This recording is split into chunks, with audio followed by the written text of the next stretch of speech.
Olá para você, seja muito bem-vindo ao TBC Esporte nessa terça-feira. A gente já começa dando boa noite para a audiência também da TV Alegre, está em cadeia conosco, assim como a Rádio Brasil Central AM 1270 e a Rádio Brasil Central FM 90,1. Nosso número de WhatsApp para você já entrar em contato é o 99229-8580. Manda seu recadinho, sua pergunta aqui para os nossos comentaristas, que esse timaço já está aqui esperando vocês. Boa noite, Evandro Gomes. Boa noite, Thaís. Grande abraço a você, ao Vitor, ao Daniel. Tadeu está de volta, esperança que se renova no Goiás. Tadeus, né, Vitor? Boa noite. Exatamente. Boa noite, Thaís Freitas. Boa noite, Evandro Gomes, Daniel Santana. Ótima noite em especial para você que nos acompanha em mais uma edição do TBC Esporte. E o Tadeu voltou com tudo. Boa noite, Daniel Santana. Bem-vindo. Boa noite, Thaís. Muito obrigado. Boa noite, Evandro. Boa noite, Vitor. Amigos de casa. Meu destaque também vai para o Goiás, que apesar de não ter tido o resultado ideal, o resultado que precisava ontem, que foi o resultado da vitória, que era o resultado da vitória, apresentou algumas evoluções. E a gente vai poder comentar essas evoluções aqui ao longo do programa. E já vamos então de cara, Daniel, porque o primeiro tema dessa noite é o Goiás, que jogou ontem à noite no Rio de Janeiro e não passou de um empate em 0-0 com o Botafogo lá no estádio Newton Santos e continua na lanterna da competição. A gente confere agora os lances dessa partida. Logo no primeiro minuto, Rafael Foster foi lançado na área e bateu de canhota para fora. Aos 11, Kevin tabelou pela direita e cruzou para Pedro Raul pegar de primeira, mas mandar por cima. Outra chegada do Botafogo quando Juan recebeu na esquerda, pedalou e tocou para a pequena área. Fábio Sanches tirou, mas a sobra foi de Honda, que bateu forte de canhota e Tadeu fez bela defesa. Aos 19, Juan recebeu novamente do lado esquerdo da área e bateu colocado. Tadeu pegou sem rebote. 5 minutos depois, Kevin levantou da direita, Pedro Raul cabeceou no cantinho e Tadeu espalmou. A primeira chegada do Goiás foi aos 27, em contra-ataque, concluído por Daniel Bessa de canhota, mas que Cavalieri defendeu sem rebote. Em seguida, Juan recebeu na esquerda, puxou para o meio e bateu no ângulo. Tadeu foi buscar e espalmou. Escanteio cobrado da direita, Marcelo Benevenuto ganhou disputa e de ombro, mandou para fora, assustando o Goiás. Da entrada da área, Caio Alexandre chutou forte e o goleiro Esmeraldino pegou em 2 tempos. A última tentativa do primeiro tempo foi goiana, em chute de fora da área de Vinícius Lopes, que Cavalieri defendeu. Nos primeiros segundos da etapa final, Pedro Raul recebeu de Honda, ajeitou e bateu colocado, pertinho da trave, mas foi fora. O Goiás respondeu com Douglas Baggio, acionando Vinícius Lopes, que finalizou na área, e Diego Cavalieri espalmou. Honda arrancou e bateu rasteiro da entrada da área. Adivinha? Tadeu salvou mais uma vez. Após cruzamento da esquerda, Queco emendou de primeira na área, mas a bola foi à direita do gol. Aos 18, Douglas Baggio fez jogada individual, passando entre 2 marcadores, mas o chute foi bloqueado. Após trombada entre Pedro Raul e David Duarte na entrada da área, Matheus Babi bateu no canto e Tadeu voou para salvar o Goiás. Aos 38, Edilson soltou uma bomba em cobrança de falta, mas mandou para fora. No minuto seguinte, Pedro Raul chutou forte de longe e mandou sobre o travessão. Fim de jogo, Botafogo 0, Goiás também 0. E após a partida, o auxiliar técnico Luiz Fernando Flores, que foi o comandante da equipe esmeraldina nesse jogo, porque o técnico Emerson Moreira estava suspenso, analisou o empate. Primeiro tempo é para ser esquecido, principalmente até os 40 minutos, né? Os últimos 5, 7 minutos do primeiro tempo a gente ainda conseguiu controlar um pouquinho, ou seja, ficar um pouquinho com a bola e tivemos uma chegadinha ou 2 lá, entendeu? Mas muito abaixo daquilo que a gente sabe que nossos atletas têm condições de jogar, de apresentar, né? Devido aos 2 bons jogos que tínhamos feito. Realmente a gente esperava muito mais, mas foi muito abaixo mesmo. Mas no segundo tempo, né, tivemos uma conversa no vestiário com os atletas, eles também entendeu que estava abdicando do jogo, não conseguiu ficar com a bola, ou seja, não marcamos, não jogamos. E no segundo tempo a gente já conseguiu fazer isso, foi outro jogo, né? O segundo tempo do jogo está muito próximo daquilo né, que a gente espera que a equipe faça em todos os jogos. A gente trabalha para que isso aconteça. Mas, por outro lado, também a gente entende, né, que o futebol não é tão simples assim como a gente acha. Tá aí o Luiz Fernando. E aí, meninos, é lamentar ou comemorar esse empate? Bom, eu comentei o jogo ontem lá no Sistema Sagres de Comunicação e isso que o Luiz Fernando falou é o jogo que eu vi. O Daniel, o Vitor devem ter visto também. Primeiro tempo, 40 minutos de sufoco do Botafogo para cima do Goiás. E aí é que o Goiás nos dá uma nova esperança com a volta do Tadeu aos grandes momentos da carreira dele como goleiro. Assim como no ano passado, quando em várias oportunidades ele fez aquilo que se chama de milagres, jogando futebol, ontem ele voltou a fazer. Já tinha feito contra o Flamengo também. Mas ontem, ele, no primeiro tempo, ele fez 4 defesas incríveis. A primeira delas é essa aí no chute do Honda. Depois ele fez uma numa cabeçada do Pedro Raul, fez outra no chute do Juan e foi pegando tudo que ia, ele pegava. Eu observei um Goiás que o Luiz Fernando Flores, né, e aí a comissão técnica competente do Enderson Moreira, né, que o Enderson não estava no banco, não pôde descer no vestiário, porque ele estava suspenso, mas evidentemente que o trabalho é conjunto. Sim. O Luiz traz aquilo que ele faz com o Enderson Moreira no decorrer da semana. E ele ajeitou o time na etapa complementar, as alterações que ele fez. Primeiro, tirando o Bessa, colocando o Baggio. O time melhorou. Depois, ele colocou o Queco para fazer um trabalho mais no meio campo. Ele ficou mais à vontade. Corre barbaridade o Queco, né? Então, ele realmente melhorou muito aquela atuação. E o Baggio entrou mais como atacante.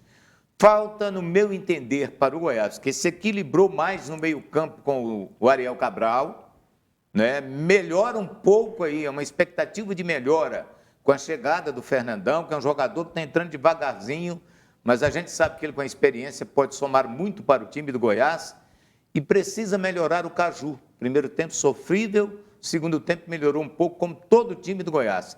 Mas se o Goiás arrumar um bom lateral esquerdo, um meio que o Shailon ainda está um pouco tímido, mas é cedo ainda, para a gente cobrar tudo que ele pode apresentar. Mas arrumar um atacante mais de velocidade para dividir com o Vinícius essa possibilidade de contra-atacar os adversários, eu acredito que o Goiás vai alcançar a recuperação. Vitor, quis dizer de um Botafogo que empatou o 10º jogo ali em 17 partidas disputadas e um Goiás que venceu só 2 em 15 jogos, já que ainda tem 2 a menos. Né? Exatamente. O time do Botafogo é incrível, né? Produz muito, mais uma vez, cria muitas chances, chega e aí peca no último passe, peca na finalização. É um time que tem extrema dificuldade em converter as chances criadas, o que produz em gols e principalmente em resultados positivos, em vitórias. Pelo lado do Goiás, me agradou muito a entrevista do Luiz Fernando Flores, o auxiliar do Enderson, porque o Enderson sempre é o mesmo padrão nas entrevistas. O time está evoluindo, tem que ter calma, a gente mesmo perdeu, mas o time está indo bem, não sei o quê, vocês têm que ver que o time está evoluindo muito. O Luiz Fernando não, ontem o primeiro tempo foi muito ruim, é para esquecer mesmo, o segundo tempo a gente corrigiu, e foi o que aconteceu de fato. Então, gostei da análise do Luiz Fernando Flores. Segundo tempo, o time do Goiás competiu com o Botafogo. Primeiro tempo, o Goiás foi apenas para não tomar o gol, para tentar segurar um 0-0 e já saiu no lucro, pelo que foi o primeiro tempo. No segundo tempo, não. O Goiás competiu, se propôs a encarar o Botafogo e aí sim o jogo foi um pouco mais interessante, foi bem mais interessante, mais equilibrado, mas me preocupa mais uma vez a postura que o Goiás teve no primeiro tempo e não pode ficar dependendo dos milagres do Tadeu, porque não é sempre que ele vai conseguir emendar uma sequência impressionante, como teve ano passado, em 38 jogos, pelo menos 30, o Tadeu fez milagres. É complicado demais em 2020 ele repetir o que ele fez no Brasileirão 2019. 2019, a gente tem ali 64 gols sofridos em 38 jogos pelo Goiás, ou seja, uma média de 1,68 gols por jogo.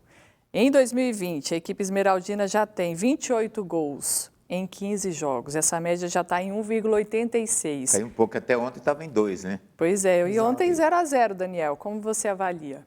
E isso é que é o preocupante, né? Porque o Tadeu fazendo as partidas que tem feito, salvado o Goiás como ele tem salvado, e assim mesmo o Goiás tem aí quase dois gols por partida de média de gols, é a pior defesa do campeonato, né?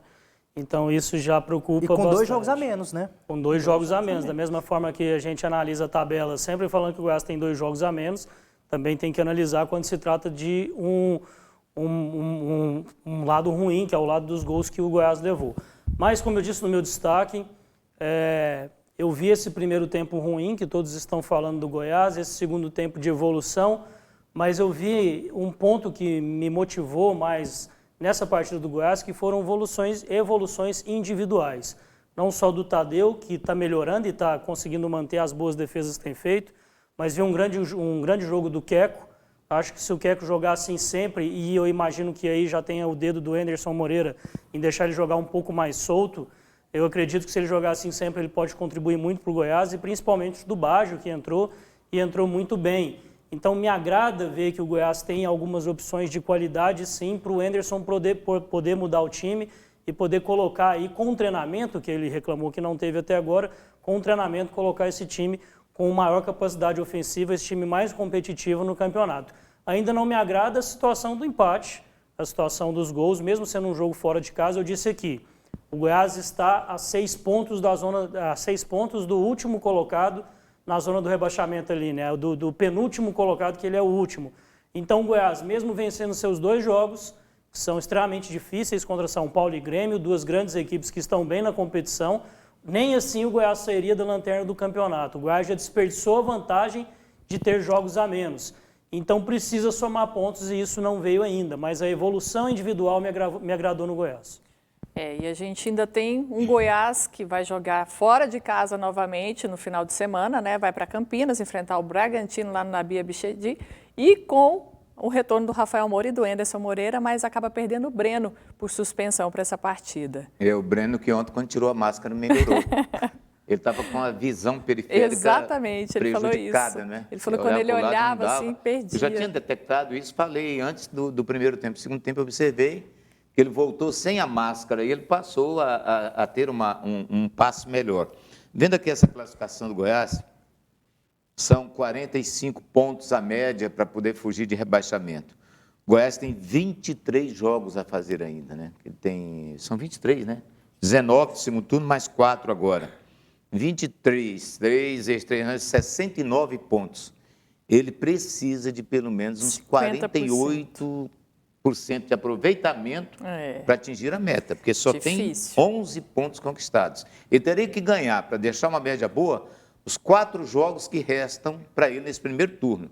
Somaria mais 12 com 11, 23, seria mais ou menos a metade do que ele precisa para poder escapar. Jogando lá embaixo, que a pontuação esse ano para escapar vai ser ali 42. Exatamente. Né? O normal que eles falam, mesmo matemáticos falam, o Ceará foi o único time que conseguiu escapar com 38, né, na história do Brasileirão de pontos corridos. O que não deve acontecer esse ano, porque nós temos os times com a pontuação maior. Né? Sim, então os 45 são mais ou menos seguros para você permanecer. Então o Goiás tem que voltar a vencer o quanto antes. E seguindo aqui no Brasileirão, ontem o Atlético Mineiro perdeu a chance de retomar a liderança ao perder para o Bahia em Salvador. Vamos aos gols. Em Pituaçu, o Galo saiu na frente. Após levantamento da esquerda, Queno disputou no alto, Hever escorou e Savarino bateu rasteiro de canhota para abrir o placar. No segundo tempo, Gilberto soltou uma bomba em cobrança de falta e Everson deu rebote. Gregory tocou de cabeça e a sobra ficou com Daniel, que dominou e bateu rasteiro para empatar. Aos 34, a virada do Bahia. Guga recuou errado, Gilberto ficou com a bola já tirando do goleiro, invadiu a área, deixou o zagueiro Igor Rabelo na saudade e rolou para as redes. 2-1 para o tricolor. Aos 43, a linha de impedimento mineira não funcionou e Gilberto apareceu livre. Na saída do goleiro, o atacante bateu rasteiro e definiu a vitória do Bahia por 3-1 sobre o Atlético Mineiro. Hora de conferir agora então como é que ficou a tabela de classificação após os jogos da 17ª rodada. A gente vê ali na liderança o Internacional com 34 pontos, seguido de pertinho pelo vice-líder Flamengo, que também tem 34 pontos. Em terceiro lugar, o Atlético Mineiro com 31. Em quarto, São Paulo com 27. Mesma pontuação do quinto colocado, Santos. Em sexto, Fluminense com 26. Em sétimo, Fortaleza com 24. Em oitavo, Palmeiras com 22. Em nono, o Atlético Goianiense, que também tem 22 pontos, enfrenta o Palmeiras ali, um confronto direto, próxima rodada.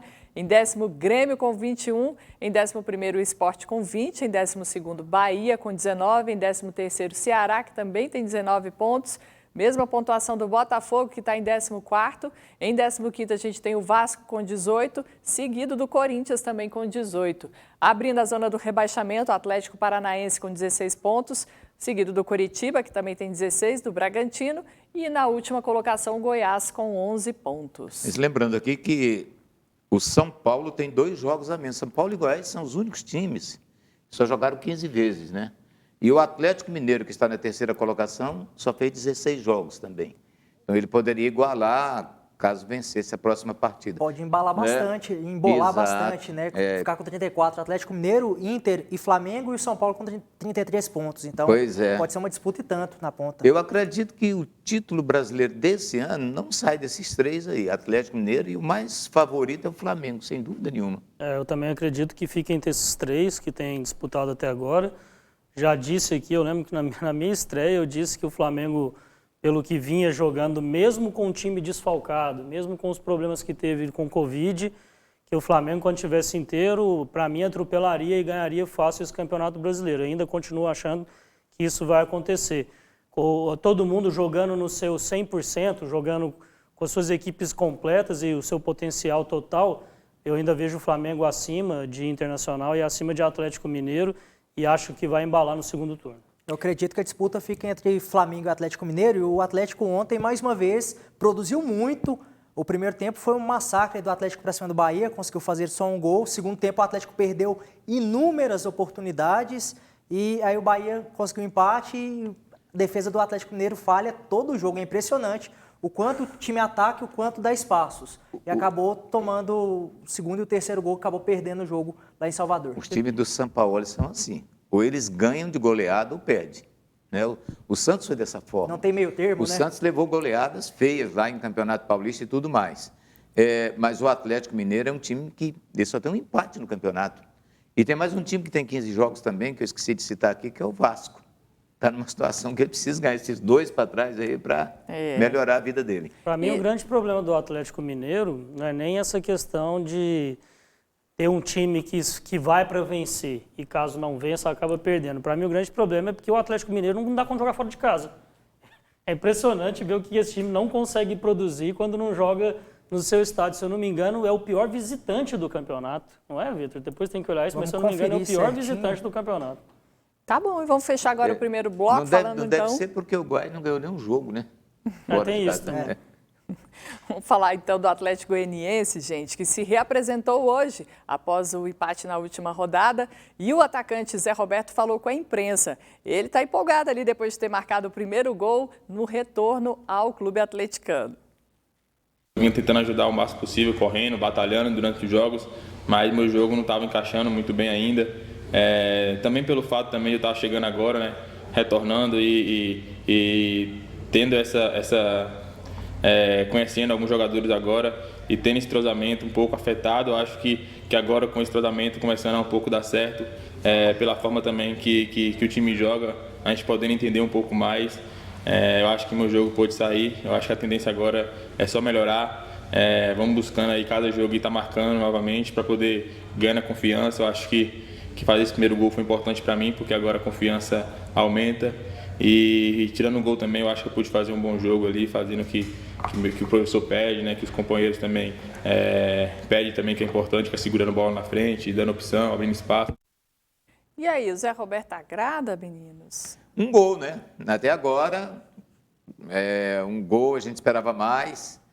A média de gols dele era para ser bem maior, baseado naturalmente naquilo que ele fez jogando no São Bento de Sorocaba, Série B do ano passado, quando foi artilheiro.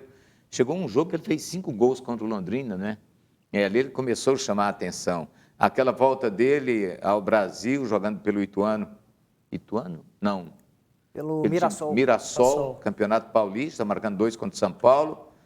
Mas, devagarzinho, eu acho que ele vai achando o posicionamento no time do Atlético. Daqui a pouco, ele começa a marcar os gols. Eu acredito que é algo natural também. Ele vai ganhando confiança dos companheiros, vai se acostumando e o elenco vai se acostumando a ele. No último jogo, nos 2 últimos jogos já participou mais, foi mais acionado e o Zé Roberto precisa de poucas bolas para ser eficiente. Ele é muito eficiente, então ele precisa de poucas bolas para conseguir converter as chances. No último jogo foi isso, ele teve basicamente 2 finalizações, conseguiu fazer o gol do empate contra o Atlético Paranaense. Ele chegou para suprir ali a ausência do Renato Kaiser, Daniel. Você acredita que o Atlético precisa investir talvez em outro centroavante para disputar a posição? Eu acredito que sim, porque um campeonato brasileiro é muito difícil você disputar com uma equipe enxuta, né? O Atlético ele tem boas opções, mas ali no ataque ele realmente talvez seja uma das posições que ele menos tem como substituir a altura. Gosto do trabalho que ele tem feito até agora e para mim vai render sim no Atlético. Não é o Kaiser, não substitui o que o Kaiser estava jogando e isso fica demonstrado no que ele continua jogando, mas sim é uma boa opção, uma boa contratação do Atlético. Se, como o Vitor falou, que ele precisa de poucas oportunidades para finalizar, para fazer os gols, ele não é um jogador que perde muitos gols, então ele está no time certo, né? Porque o time do Atlético cria muito. Isso é uma vantagem para ele. E aí, próximo jogo, parada duríssima, né? Disputa direta ali com o Palmeiras, que já vem ali há 4 jogos sem vitória. 3 derrotas seguidas. Pois é. E o principal é que o Atlético dessa vez tem tempo, né, para trabalhar, vinha numa maratona intensa de jogos quarta, domingo, sempre no meio de semana, final de semana, e agora uma semana cheia para os atletas descansarem, principalmente descansar um pouquinho, né, e se preparar com foco do Palmeiras. É um confronto muito importante que, vencendo o jogo em Goiânia, dá uma moral a mais. O time do Atlético trabalhou sempre com o foco de conseguir 24 a 25 pontos nesse primeiro turno.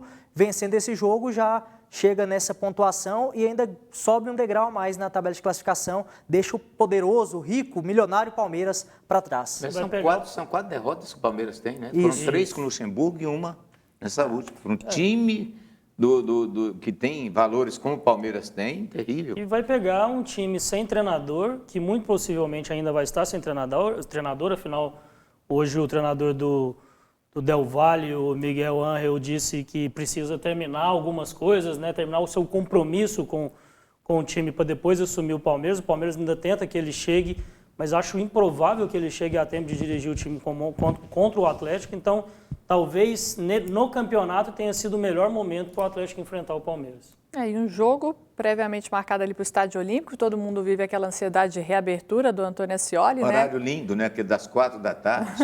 Maravilhoso. Bom que o Atlético ganha dinheiro em TV aberta. Exatamente. Entra um bom Essa é a dinheiro parte para os boa. cofres do clube. Mais de 1 milhão, né? Transmissão em TV aberta. Exatamente. E Olímpico, o Ascioli deve receber a visita técnica nessa quarta-feira para ver se terá condições de reabertura, mas não dará tempo para esse jogo contra o Palmeiras, já que não tem tempo hábil aí pelo Estatuto do Torcedor para mudar o local da partida, né? Eu estou vendo aqui, Thaís, esse uniforme do Atlético aí, de repente, terceiro, passou a ser o primeiro, né? Verdade. E na realidade é muito bonito esse uniforme. Talvez seja o mais bonito do Atlético. Mas o tradicionalíssimo do Atlético tem tempo que o Atlético não usa. Gostou desse aí, deu sorte. Gostou desse aí. Lá é um River Plate diferente. Até O porque Atlético está esse- alternando o uniforme branco com esse, né? Ele Sim, não está mas- usando o primeiro uniforme. E é Tá exatamente usando esse como porque primeiro. o primeiro tem o escudo mais Antigo. tradicional, né? O escudo antigo. O novo escudo tem no segundo e no terceiro uniforme. Então, Talvez o escudo essa seja a tradicional ficou com o escolha. terceiro uniforme. Ficou no primeiro, Ficou no que virou primeiro que está terceiro. sendo o terceiro. Exatamente. Ficou no primeiro. Pois é, e o Ascioli, a previsão de reabertura é só no dia 28, né? O jogo Previsão, contra o Inter, jogo né? Copa do contra o Brasil. Inter, Copa do Brasil. oitavas de final da Copa do Brasil. Quem viu lá garante que está maravilhoso o estádio. Deve estar, deve Assim, estar. tudo, assim, o Adson é muito caprichoso. Ele tem o Ascioli como a casa dele. O Ascioli, o centro de treinamento do Atlético. Então, ele nesse ponto, você tem que tirar. O Adson, eu sempre digo aqui, o Adson é o melhor dirigente que tem em Goiás no momento. Disparado o melhor dirigente, em todos os sentidos sem imaginar. No cuidado que tem com o patrimônio, na montagem do time do Atlético, da maneira, é assim, alguém pode dizer, mas lá é bom porque ele trabalha, ele faz o que ele quer. ninguém discute as ideias dele lá dentro. Isso é bom, porque o cara sabe e não tem palpiteiro para dar ali, chegar ali e dar o palpite errado na hora errada, né? E também ele não chegou a essa posição do nada, né, Evandro? Ele não, conquistou essa posição de 15 anos que ele está no Atlético. de plena confiança no Atlético. Começou lá por baixo e conquistou isso através do trabalho que faz nesses 15 anos. Com relação ao estádio, é uma pena mesmo o Atlético não poder jogar no Accioli, é sempre bom jogar em casa, mas nesse quesito a gente está bem servido, porque o Olímpico é um estádio muito bem arrumado e tem um gramado também muito bom. O Atlético não vai sofrer com isso. Ó, recados da galera, abraço aí a todos vocês e um abraço para esse moço aí, ó, senhor Evandro Gomes. Opa. Sou o Reis Uniagro Agropecuária. Reis, grande abraço para ele, gente boa. Ó, esse aqui tá dando palpite dele sobre o Goiás, como ele falou muita coisa, não vai dar para ler tudo. O nome dele é Sérgio Ferreira, mora na Vila Santana, em Goiânia, participando aqui com a gente. Muito obrigada, Sérgio. Gostei do nome da vila. Oi, Thaís, o programa ficou brilhante com vocês juntos. Estamos juntos daqui. Manda um abraço para nós aqui em Formosa, Goiás. Sou fã do esporte. Alcides. Abraço para você em Formosa, Alcides. Todo mundo que está ligadinho com a gente. Alcides é o nome, lembra? Boa noite, Thaís, Evandro, Vitor e Daniel. É o melhor programa esportivo do estado. Abraço a vocês, Albertino de Nerópolis. Abraço, Albertino. E fica ligadinho aí que a gente volta daqui a pouco com mais notícias para você.